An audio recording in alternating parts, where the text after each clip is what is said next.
toi, certain. Tu parles avec le certain. Mais l'analyse était que Congolais, mais dans le lobby, que la musique nous soit pornographique. Et notre musique n'est pas pornographique. Nous parlons de la générique. Merci. Il y a un lobby. Moi, si nanga yebisa mobile musuke, mobile nanga za danger. Donc il y a nga moi si fali, a lobby que mobile na fali a za danger. Donc ba propos na ye, za ye na o ya yebi. O nga na yebi za ke héritier fait sa musique. Ba fanatique héritier, o bandima ye, bazo c'est l'album héritier. Rendez-vous le 18 voilà, comme ça tu voyez ba propos na ya lobby. Soko ozongelanga po yebisanga so carrière esilaki yokaka so po loba na TV ke aloba ibamba lukuta yokaka parce qu'on a vu annonce na ya sa nini achi so yo cheka annonce na yo ngapi na annonce na ngotana ya te po yo cheka annonce na yo omoni ya na loba l'autre fois na sala mission na concert na lobi ezaki musenzi ma mentalité mo très bas kasi ba mentalité wana ozoloba wana tatangi kombote na qualifier ka ba réaction ba propos. Mais la monique est propos, la réaction, ils sont trop bas et puis bateau, la benga avant va scène. Voilà. Abimisaki, tube nae, c'était quoi le nom? Message. Bisous bimisi. Hier avant là la kaka. À la lité habité, na rotika boité, ngapi faut ba betaka lisolo na na butu na ngona abimisi. Je crois pas que ça a une mission pour nous le bagage, il y a sali polémique. On comprend? Et au moment où on va tinda yo, on va polémique pendant que ils allaient va tinda yo comme ça parce que naturellement mon émission te yo sali au lobake fali à ça la polémique tant à la nagi date héritier bimisaki annonce ya album désolé ce que bimis album là parce que ce que bang ya lagi nous aussi on a donné le bateau chat date parce que musique le faut tout ça clair la musique comment on va vivre non désolé. Héritier a essayé un peu d'expliquer sa vie. Hein? La majorité à la musique héritier, nous vivons comme ça. Après nous ça là, tu chilaga na biso, nous tu lobara, tu chilaga na biso, tu melaga, tu liaka. Essayer un peu de relongola moi stress, vous comprenez? Les zéro wasikaté men, ce que nous sommes en train d'essayer de faire, il y a que nous voulions que sortie officielle album. Le fan club doit participer à l'évolution de mon album. Ce n'est pas de fait, en fait. Donc ça peut faire tard, il y a mon nez, il y a danger. Et quand on contribuer peut-être à l'évolution, il y a l'orchestre.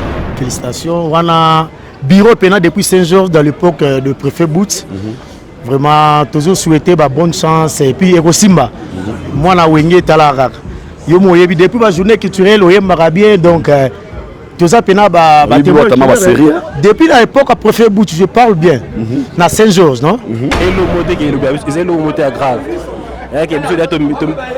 Héritier mon banda il y a champagne na bakata boîtier na sili qui au qui na Congo tout presque ba boîte tout ba ça OK héritier ba banda makamwana ke ba boîte le champagne au pays whisky.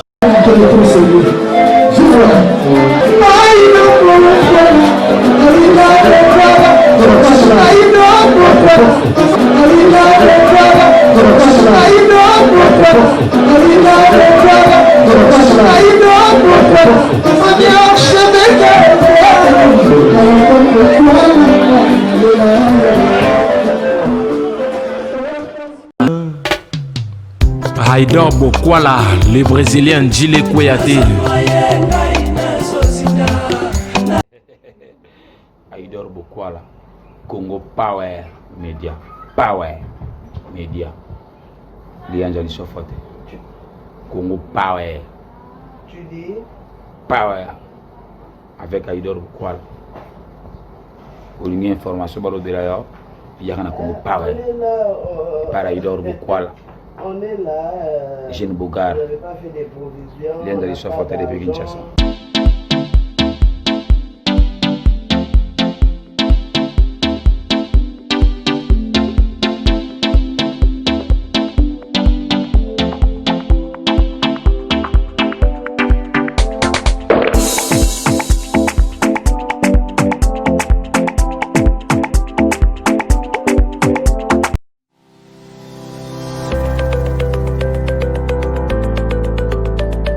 Salut, j'aimerais vous présenter Mwinson Business Group.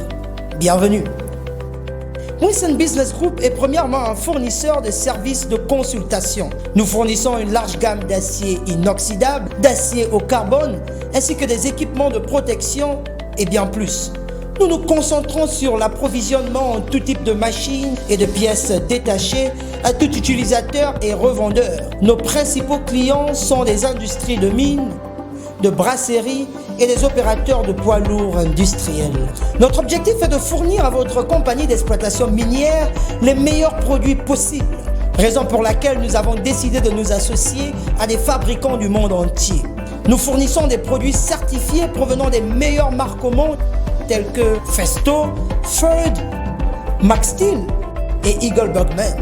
Pour plus d'informations, visitez notre site web sur www.mwinsonbusiness.com ou pour une mise à jour hebdomadaire, nos plateformes digitales Facebook, Instagram, Twitter et LinkedIn. Winston Business Group, where dreams extend to reality.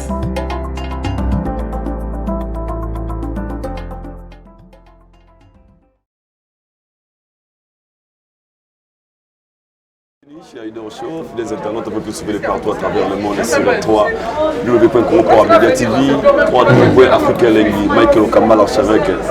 Nous sommes bel et bien en Afrique, ici précisément dans la ville de Johannesburg, de votre émission Haïdor Show, une émission qui est présentée par Nambo Haïdor Bokwala, le Brésilien de la presse. Un grand master à la caméra, il s'appelle Ezra Malela, la presse digitale. Moi, on avait oublié Malela, c'est lui qui nous accompagne partout à toujours Ezra Malela. Un grand merci à toi, ma brother, pour nous saluer. Et ça m'a tellement kitoko. Nous sommes en Afrique, ici en Afrique, possiblement pendant. La Johannesburg, tu es bongo. Sous vos demandes, les Brésiliens, aujourd'hui, on va aussi, pourquoi pas, au Coma, ici, bureau, il y a la team Wata, Bazali.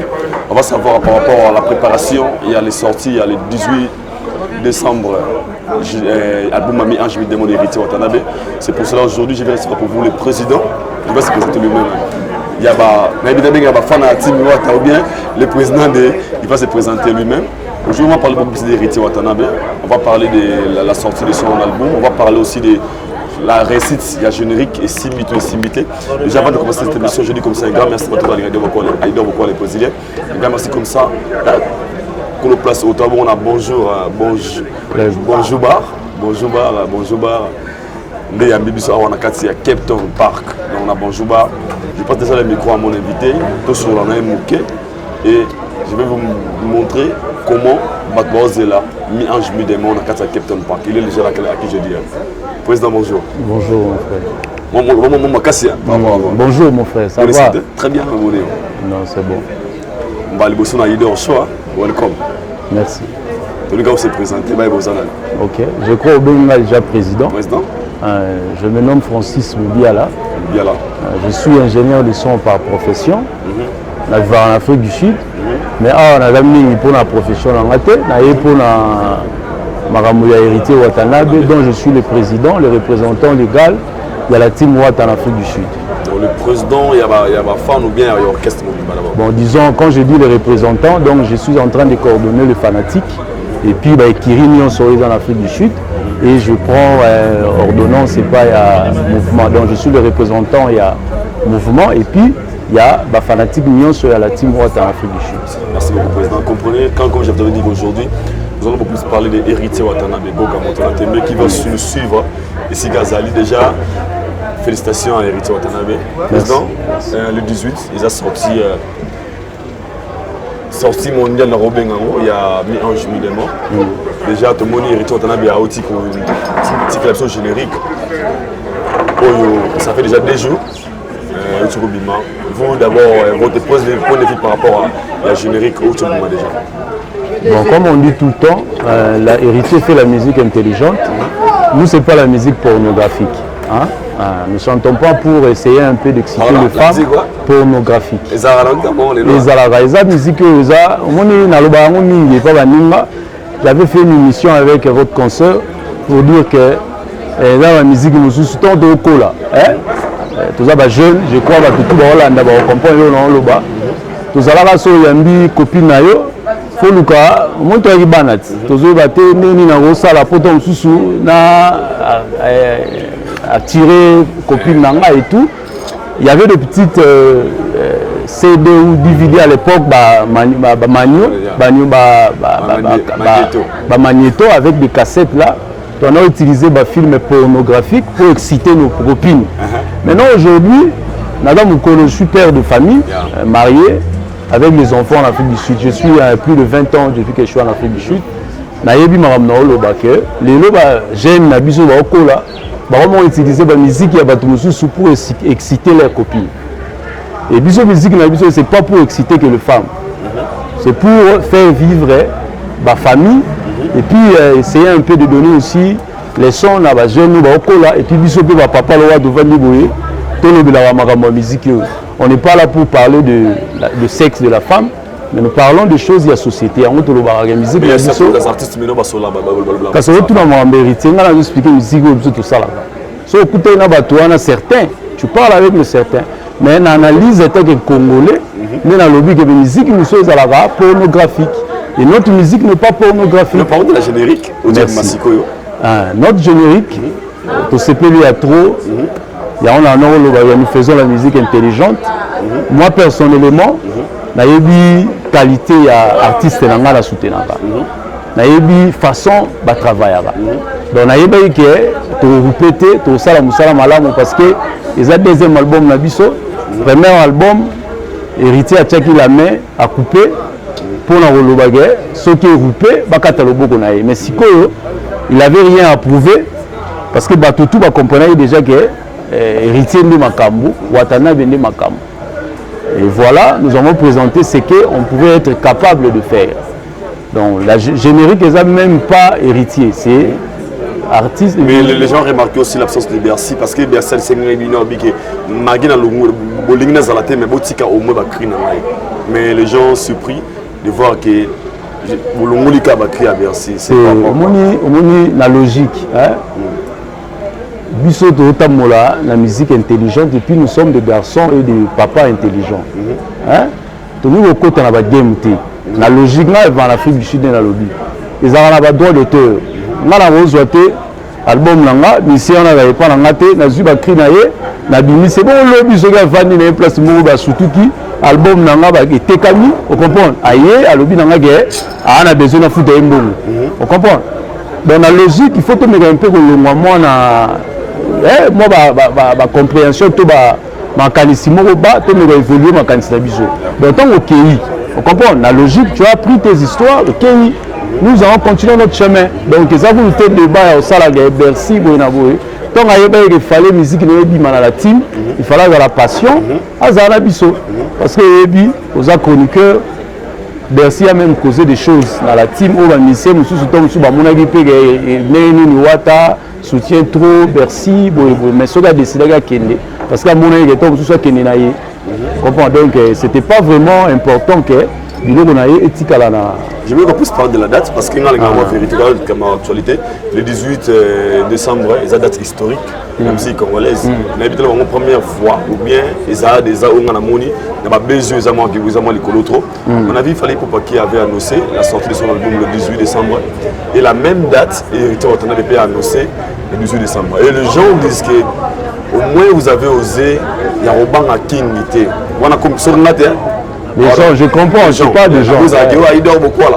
Les gens ont dit que héritier à l'unir la musique moi t'aimes en 2020 solo. Il y a autant date on a fallu pourquoi. T'aimes la musique. Moi silence. On a habité mais la musique, t'aimes la terme en date. Na vous expliquer dans le bagage. On a le bagage congolais, ba longo na mentalité wana. On moni biso zalaka. Quand tu parles na muto c'est que non, je vais sortir mon album la fin de l'année. On comprend? C'est pour le fête. Le fête commence après le 18. On dit, ah, c'est maintenant au quota, vendredi, Maramounio se télém. Ma compagnie Kangi, Maramounio se Kangi. Donc fête c'est Nini et Bandi. Quand le monsieur annonce que l'album Ebima, la fin de l'année, donc nous papa cultivé, on a instruit, on comprend que l'album Ebima n'a pas fait. c'est quand la fête va commencer. C'est pas le 1er décembre. Parce que tu as travaillé dans le 18, après le 18, fête et bandi, album Erobima. Comprends? Donc nous avons annoncé notre album Erobima à la fin il y a année. Donc le 18, il a fait année. Bah, ils nous kanga, bah, compagnie Zokanga, fête et bandi, année prochaine. Donc ils ont douté que tu es pour la Libaya, pour la Libaya. C'est vrai qu'il avait annoncé d'abord la date pour le premier. Non, mais mon sens de comprendre que les actes pour falloir annoncer qui mais ça parce qu'ils ont fin de l'année. Ils ont encore pour la fin de l'année. Mais ce que nous qui bon la musique. Parce que j'avais aussi des amis Christian Yaba, par français. Et c'est aussi président Léral Royaux, il y a F. Dixon Fali Poupa, avec selon ses propos. Et puis il mange beaucoup à la Wana, tout à la Christian Yaba, et puis on se retrouve tout de suite. Ok.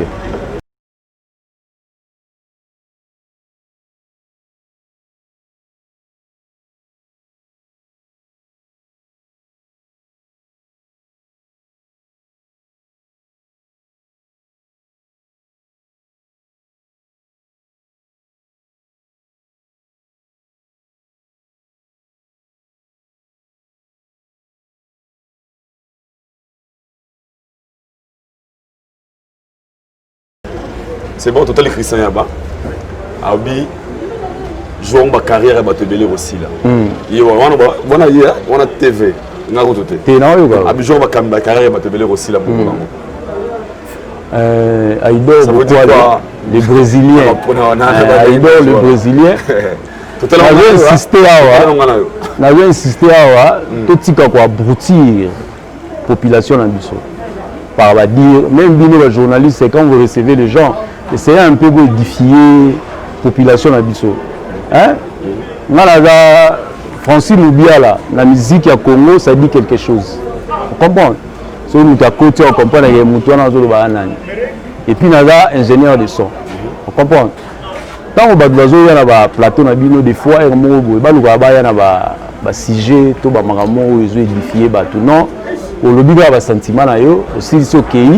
Pour la niquer ton sous la facilité à comprendre le lobby vous comprenez héritier de Watanabe ne fait pas sa musique pour na combo zotanga autant comme moi Christian Yaba musicien zotanga à ça la musique n'a été pour na moto na zoloba et puis bakisaki sobriquet mo be king hein toi combo benga combo benga na orchestre na mais héritier n'est pas ça musicien n'a été vous comprenez héritier à tout ça là les Congolais benga na ndeki tant on Congolais bonga na ndeki yon to ndeki bolingité peut-être ngape na Congolais ko généraliser magamuti mutu na mutu azana groupe de gens oyo balinga magamna ye comprendre et là to senga ne ngwana tant on a groupe na yo sali royaume na yo king na yo na kati royaume na yo niti ngala ya king na parler na nga parce que si on a commis chez ngala parler mes enfants ma femme ba yibige le roi est venu na rokende te dans kwa ya Richard Njati kolo bonjour ba na lobage na komi king na ndako na ye il a ses lois azala ba droit na ye makamna ina parler na ye donc tout le toto ya pour ninga au sala base mais ben mission na bino ko maka base au benanga tout ça l'émission je t'avais dit quoi na habité mon frère tu vois le bila sujet banzembo te parce que héritier n'a rien à prouver la banzembo mais mon colo to album et bima to ça l'émission pour nous annoncer ba fanatique na biso na ba coin tout il y a Afrique du Sud auto lobela bazala ready pour le yamba album neti lelo moni to yawa déjà to yeto sala déjà to laxage to za la biso de sengo ezate to célébrer ka pour ni zalaka ba yambi biso to so la mamna biso donc na ina lobaka ke ba propos ya master wana yaba ezaba ba makanisi na ye ba makamna ye donc ces amis na ba kumbela makamna orchestre na ba etali biso na eloko te makamna qui est déjà causé datimona king faut à la fort donc faut à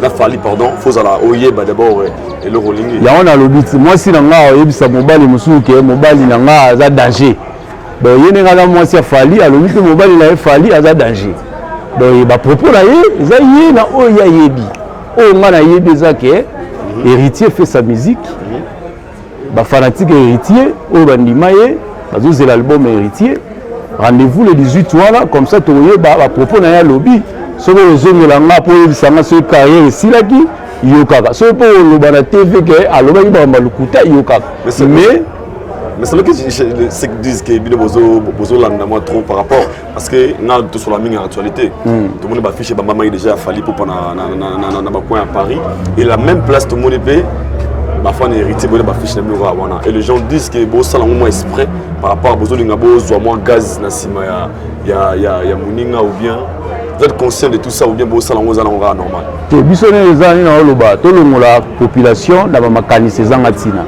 Au moins de vandia tous les Congolais, la nationalité, nous sommes des Ivoiriens, des les lois CP l'habité, avec la musique, il y a l'album, na bar, la musique héritier, la concert héritier, pas un business en Afrique du Sud. Comprends? Parce que nous avons limité le bagage, na bar, kobeta musique ya mutu musute betaka musique nanga parce que ceux qui ont la board ne to benga board place to rocha ba annonce na biso board wala lobite ke na board wala il faut kaka so le rocha annonce tai donc o eza annonce mutu tu a rolé ka place wana zu annonce na ya sai nini achi so yo check annonce na yo ngapi na annonce na rocha na ya te po yo check annonce na yo omoni ya na loba l'autre fois la salle émission na concert na lobi ezaki musenzi ma mentalité est très bas parce que ma mentalité est na qualifié ka ba réaction ba propos mais la monique ba propos wana ba réaction wana eza trop bas et puis ba toi ba benga bango ba senzi donc on peut la maman wana donc ba propos ba toi marque wana ce sont des basenzi. Mais êtes-vous conscient par rapport à papa ils ont qui ne sous forme de polémique non sur la mat n'a pas on est conscient par rapport à date qui n'a pas polémique parce que les gens disent que Fali n'est héritier la guerre à Makala et c'est surtout là c'est le meilleur gagne et vous êtes aussi parmi les gens qui vont c'est le meilleur gagne ou bien tant que président bon déjà ngani na boye on comprend mon est vite là il m'a né betati supporter il m'a tant que na stade a ebiga il m'a faut gagner supporter ya vita tant que na ebiga vita et gagner comprendre parce que nous tout na boye ngana lo bagage il m'a na muto gagner pour na supporter il m'a on comprend la logique mais ce que ndenge ekendele drapeau Congo va ndemte ekende liboso on comprend parce que ndenge yo ngolo belango mon se na ba polémique nous avons annoncé sorti album Mi-Ange Mi-Démon to la gisi ba extrait à studio et fin de l'année et to zaki na stratégie na biso to bisango step by step pour na roi benda attirance ba musicien et puis il y a ba fanatique na biso on comprend. Désolé Bimi, et ça l'une des chansons la Katia. Désolé. Il y a l'album Nabiso. On comprend. Et puis Mi-Ange Mi-Démon et Bimi, et ça l'une des chansons la Katia, album Nabiso. On comprend. Donc Biso to Bimi ça qui désolé. To Bimi si désolé to Cheta to Bimi si ba tozo tanga wana so to bito ke na mara ba polémique camarade wana a Bimi ça qui tube nae. C'était quoi le nom? Message. Bisous Bimisi. Hier avant là la kaka. À la lité habité na rotika boité ngapi fuba betaka lisolo nanga na butu nango wana à Bimisi. Je crois pas que ça ait une mission pour nous le bagage, il y a sali polémique. On comprend. Et on va otinda yo bizango le polémique pendant que ils ont doit otinda yo comme ça parce que na tina la mission te yo sali au le bagage fali à sali polémique. Tant à la date héritier bimisaki annonce ya album désolé biso bimisi na journée il y a bimisi le même jour na butu donc to là la té abimisi kaka botima ba sala émission te pona ba té fala tikla na muninga so biso to te affiche comme to mo bossa na même album ebima to mo beta kaka date té album le ki wana vie le tumba va kufa lo baka talaka le tumba l'album est bien belé mais arrêtez là nze maloba pe chanson mon akatia nze moya héritier donc il faut mon agé ba papa wana balanda la musique l'album na ba bongo pe bimaka mais atira ko vanda te pour le bagé mwana wana mais atanga ki kombo héritier on comprend donc to ndimi na biso soki to pola to gagner on comprend to ndimi moi comme kobanga zama moké biso to bimisa album là parce que ce ko banga ya lagi nous aussi on a donné le bateau chat date. Parce que musique le faut tout ça clair, musique comment on va view, nombre de vues sur YouTube, Spotify, tout ça compte. Il y a des choses qui sont là. Est-ce que vous tenir rigueur dans un open blog soir? Parce que les gens vont vous calculer par rapport à il y a un nombre de vues, il y a un technique Spotify, parce que comme ça maloba, il fallait tant la saga album na précommande, précommande, il fallait forgot, précommande il y a Tokos directement même soir, Babi va taper à BBC a lancé un vente un précommande avant il y a vente pardon. Aïdor Bokwale. S'il te plaît. Je comprends, mais je m'aimerais aussi que vous me à mon niveau dans la tous aller là. Parce que aux autres on va ici quand mon affiche les bibo. Designer a ça l'affiche. Usine et ça l'affiche. Et ça lui production là-bas on va aller. Mon les deux aboya tant on va prévente, va préboyer. Et ça système sur le BBC album à niveau international. Vous comprenez? Et ça procédure il faut là. Quand on a sauté pour y a sali pour vendre, biso de ça ça procédure. Et ça le moment il faut vendre la boya mina on tout le monde expliquer là bas tout que pour vendre l'axi et ça pour la boya. On va dire comment OK au sommet dans une voiture il y a pembe pour yom de sommet voiture à pembe le bangam tali bosso na sommet voiture à pembe tandis que voiture à pembe ba tega na bango na partout. On comprend? Donc pour la prévente, je crois, nous ne faisons pas notre musique pour la prévente, pour la vie. La vie aujourd'hui ça compte, il faut faire ignorant. Ils ont participé à la musique Nabiso, mais au fait, les disciples de sa mission, qui va bénéficier de cette mission à Internet, qui va bénéficier de la vie? C'est toi, non? On comprend? Parce que un mot comment les disciples de Tchapé, nous sommes bénéficier de la vie.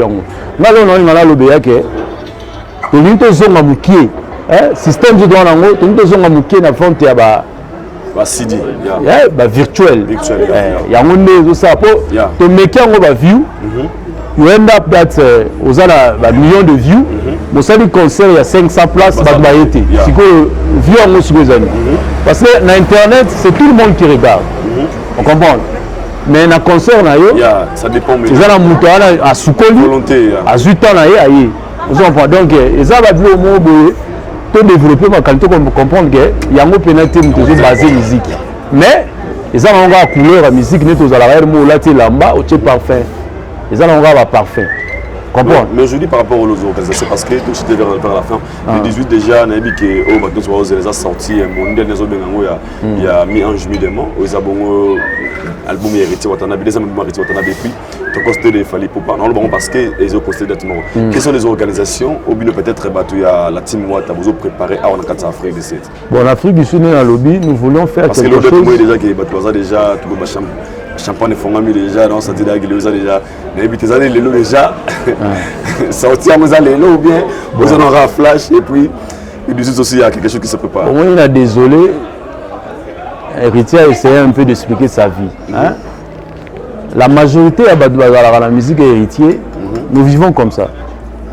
Après nous ça là, tu chilaga na biso, nous tu lobara, tu chilaga na biso, tu melaga, tu liaka. Essayer un peu de la moi stress, vous comprenez? Essayer de cicater mais ce que nous sommes en train d'essayer de faire est que nous voulions que sortie officielle album, le fan club doit participer à l'évolution de mon album. Ce n'est pas de fait, en fait.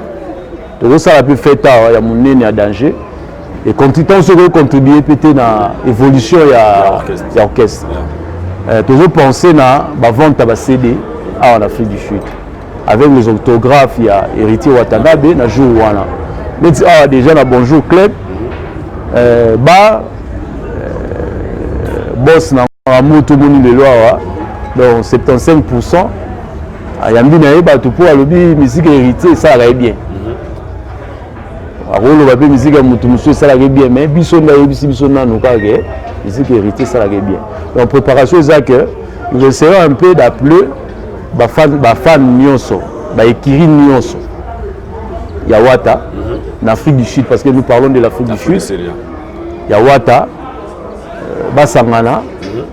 Dans le groupe, on va annoncer comment on va bah, CD virtuel, il y a héritier. Et l'acheter. Pour la fête, je crois que circuler, on a comment, bah, fanatique, bah, on a pas tout ça, on a un bar, mais on a un sali, festival, on a un album. On comprend? Donc, je dois demander la vente virtuelle, la maison d'édition, des fois, ils ont sauté, mais au moins, ils ont mais toujours constitué bureau en Afrique du Sud. Tant que il y a usine, pas le pirater. Il y a usine dans 1000 exemplaires, 2000 exemplaires, tu as annoncé les fanatiques na biso ke tu rejoins place tel les fanatiques ba leka ba les 18 ou bien les 18 déjà tu as ndenge ba corona tu as ba frais ça là dès que bimi tu rejoins déjà le premier lot les 18 voilà ba o ba dispo na ba club organisation ça toujours mingi ba CD virtuel et comme donc ba CD kama déjà que ba fanatique na biso ba jouer ba CD na biso et ça la contribuer à l'évolution ya orchestre au lieu zalara nous autres les vieux tout cela les amis qui ba CD au même biso na mama makambo donc organisation ça bien donc tout ça là de 18 ans ba fanatique tout tous allez si comme tout le qui te recevoir album na biso ou bon la possibilité un jour ou un reçoit CD bah juste CD proposition ou bien ça da programme vous bien les programmes là bien établi tous la les frais comme ça biso ba bureau de cuisine et puis si livraison comprendre côté na ba orthographe na déjà vous allez signer polo ou mututa reçoit on a orthographe il y a Watanabe Motoya Tembe quoi. Non, toi on soit sur l'émission, quel est le message que vous pouvez adresser à la fan de la team Wata ou partout à travers le monde au Bose de la Mille Nos ensemble album Mélange moderne. Bon néanmoins pour finir nous on a une émission là qui séquence il y a Ndekoana Lobaki. Je crois bien que bah fanatique héritier bazala apte et puis actif na ba makambo. Je crois balandaki na ina yebisa monga et le royauté to kitapena na kibusenzité to za sika to za album na biso zoya makamutu eza bien ba titre na biso eza bien ba tube na biso eza bien message eza kitoko makamutu musala salami bien to ya album na biso to sepela na ba fête makamutu eza bien et puis tout normal donc to ningana te le royauté héritier ya moto ya tembe tozo siama na faire na biso tozo siama na succès tozo siama na musique congolaise ba tracteur azoki po ba pindola lititi na musique ya Congo maana bango to siama na biso tozo siama donc to siama donc na musique na biso ya Congo pour na totori na moto ya tembe donc coup de chapeau makamutu eza pepele Afrique d'ici déjà réuni au moni bazo recevoir je tiens vous signaler déjà qu'il y a tous à Cape Town Park ici puis déjà baza ko annoncer comment dirais-je baza ko poser là impatiemment le date c'est le 18 pour na ko ya mbalumu héritier watana donc à tout ça on a fait quoi bato baza bazo bailler yomi ba whisky ba champagne ezada on a c'est autant pour la micro tout moi balader pardon on va prendre aussi quelques comment dire points de vue il y a bato baza awa to bisa bango même ça biso avant les 18 c'est ko déjà bato baenda ko duma na ba niveau et bon le jour jouer ça la comment président d'abord merci pour l'attendre yo disposition attendre yo mot de la fin et puis moi ma banga bato watala petit pour travers le monde mot de la fin na ngai ozala mingi pona lobake héritier Watanabe moto ya Tembe Afrique du Sud nous a réussi à recevoir l'émission sénateur, gouverneur Kapongo, tout, nous avons ensemble déjà organisé du Toko, derrière il y a rideau, donc Watanabe, Afrique du Sud, nous avons la team Mobimba, tout ça pour nous recevoir l'album Nabiso, et puis le projet Zali pour l'année prochaine, je crois après l'album. Les résultats ont annoncé le projet est bien où ça la pour représenter la team officiellement en Afrique du Sud. Donc on a représenté mon théâtre et pas la master tout il y a les amis la team nakati ya Afrique du Sud. Na d'autant Belo Leno flèche à poinçonner na pesi les garçons cultivés en Afrique du Sud du Moté na pesi notre présidente il y a les Zabongo les 12 Babi le 18 est sorti album hérité tout le monde a parmi bateau déjà avant la sortie déjà mais moi bilingue c'est déjà le lot on va na bafana hérité dans depuis hérité dans hôtel se passe amna mitun wana yebika ils attendent la bango et bandi ba tante ils attendent wata comprendre mais yeba ba masa jobo so tumi jojo idara eso chiburasa banda c'est bandal comprendre banda c'est Paris on dit album message ya Simba on dit ba mingi ezadi tara ba jobo olo be pona wata tu va boga boye mamuto kitoko donc on a prenait na bana mimi bandelia tout ça on a Captain Park c'est bon on a Captain Johannesburg moi musique pe mina aéroport et si puis président il y a la team Wata bafane awa aba quitter tout simplement bateau pour toi annoncer bango le 18 sorti mondial il y a mi-ange mi-démon c'est pour cela on était descendu sur le terrain avec les Tamale là comment va besoin les gars donc déjà ba champagne et faut magui déjà avant le 18 ba whisky mais je vous santé ouais bien merci beaucoup tout ça awa na bonjour bar et si puis bandeko babi avant le 18 bon d'accord célébrer album mi-ange mi-démon et tu vas t'en moins un mot par rapport à event salelo ouais merci beaucoup vraiment héritier bien félicitations on a bureau pénal depuis 5 jours dans l'époque de préfet Boots. Vraiment, toujours souhaité bonne chance et puis Simba. Moi, na wenge talara. Yo mo yebi depuis ma journée culturelle au Yemba bien donc tout ça pénal depuis l'époque préfet Boots je parle bien. Na 5 jours non. Donc déjà au banango kala kwa wana ma solo na yo.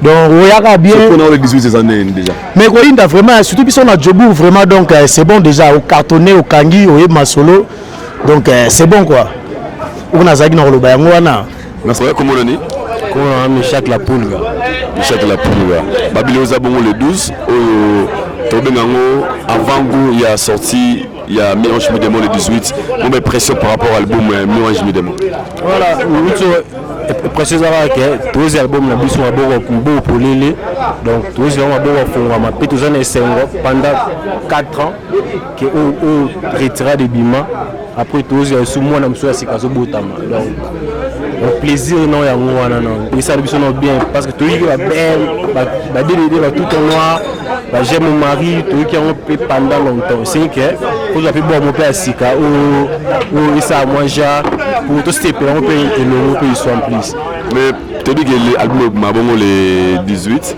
mais bien déjà au bandi ba mies le logo et tomber ba champagne ba whisky c'est par rapport à quoi ils ont organisation ou bien quand si biso ta bana wingi c'est de bon biso apna ba ta bana wingi magamwa et le moté que le biso c'est le moté grave et que biso dato héritier mo na ba banda makamo ya ba champagne na ba kata boîtier na sili que au qui na Congo tout presque ba boîte tout ba ça que héritier ba banda makamo wana que ba chawi na boîte no pays champagne no pays whisky. Arrive à la fin, merci de Marie derrière la caméra.